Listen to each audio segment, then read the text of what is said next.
ആയുസിന്റെ വേദം ആയുർവേദം. Shreyas Ayurveda hospital and research centre, old NKN hospital, south Kumbalangi.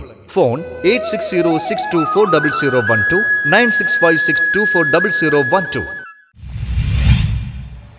Lions club of Paravur royal മുസ്ലിസിന്റെ നേതൃത്വത്തിൽ സൗജന്യ മെഡിക്കൽ ക്യാമ്പ് സംഘടിപ്പിച്ചു. Lions club of Paravur royal മുസ്ലിസും Kedamangalam saint Vincent de Paul സൊസൈറ്റിയും ചേർന്ന ആരോഗ്യമാത പള്ളി അങ്കണത്തിൽ സൗജന്യ ദന്ത നേത്ര മെഡിക്കൽ ക്യാമ്പ് സംഘടിപ്പിച്ചു. Lions club president CJ Thomas അധ്യക്ഷത വഹിച്ച യോഗത്തിൽ സെന്റ് തോമസ് ഫെറോന വികാരി ഫാദർ ജോസ് പുതിയടത്ത് ക്യാമ്പ് ഉദ്ഘാടനം ചെയ്തു. കെടാമംഗല ആരോഗ്യമാത പള്ളി അങ്കണത്തിൽ ലയൺസ് ക്ലബിന്റെയും വിൻസെന്റ് ഡി പോൾ സൊസൈറ്റിയുടെ ആഭിമുഖ്യത്തിൽ അമൃത ഹോസ്പിറ്റലിന്റെ നേതൃത്വത്തിൽ ഒരു നേത്ര ദന്ത സൗജന്യ ക്യാമ്പ് നടക്കുകയാണ്. ഒരുപാട് പേർക്ക് അതൊരു സഹായമാവും. അപ്പോൾ അതിനുവേണ്ടി അധ്വാനിക്കുന്ന പ്രയത്നിക്കുന്ന ലയൺസ് ക്ലബിലെ ഓരോ അംഗങ്ങൾക്കും വിൻസെന്റ് പോൾ സൊസൈറ്റിക്കും സമയവും എല്ലാ കഴിവുകളും ഉപയോഗിച്ച് ഇവിടുത്തെ ആളുകൾക്ക് വേണ്ടി സേവനം ചെയ്യാൻ വന്നിരിക്കുന്ന അമൃത ഹോസ്പിറ്റലിലെ എല്ലാ ഡോക്ടർമാർക്കും എല്ലാവിധ ആശംസകളും നേരുകയാണ്.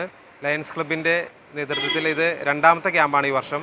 അവർ എടുക്കുന്ന പ്രയത്നങ്ങൾക്കും ഒക്കെ എല്ലാവിധ ദൈവാനുഗ്രഹങ്ങളും എല്ലാവിധ വിജയങ്ങളും ഉണ്ടാവട്ടെ എന്ന് സ്നേഹപൂർവ്വം ആശംസിക്കുകയും ചെയ്യുകയാണ്. Thank you. Lions club zone chairperson Shahi Satheesh, സഹവികാരി father Sujith Kuveli, Vincent de Paul area council president Johnson Erali, Vincent de Paul conference president Annie Paulose എന്നിവർ സംസാരിച്ചു. Lions club of Paravur royal മുസ്ലിസും കെടാമംഗലത്തെ സെന്റ് വിൻസെന്റ് ഡി പോൾ സൊസൈറ്റിയും കൂടിയും ഒരു സൗജന്യ നേത്ര ദന്ത മെഡിക്കൽ ക്യാമ്പ് നടത്തുകയാണ്.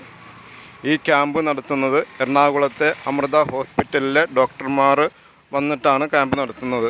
ഈ ക്യാമ്പിൽ പങ്കെടുക്കുന്ന രോഗികൾക്ക് തുടർ ചികിത്സ അമൃത ഹോസ്പിറ്റലിൽ സൗജന്യമായിട്ട് ലഭിക്കുന്നതാണ്.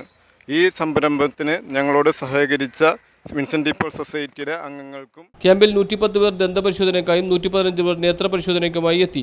ഇവരുടെ തുടർ ചികിത്സയും സൗജന്യമായി ചെയ്തു കൊടുക്കും. News bureau, Paravur.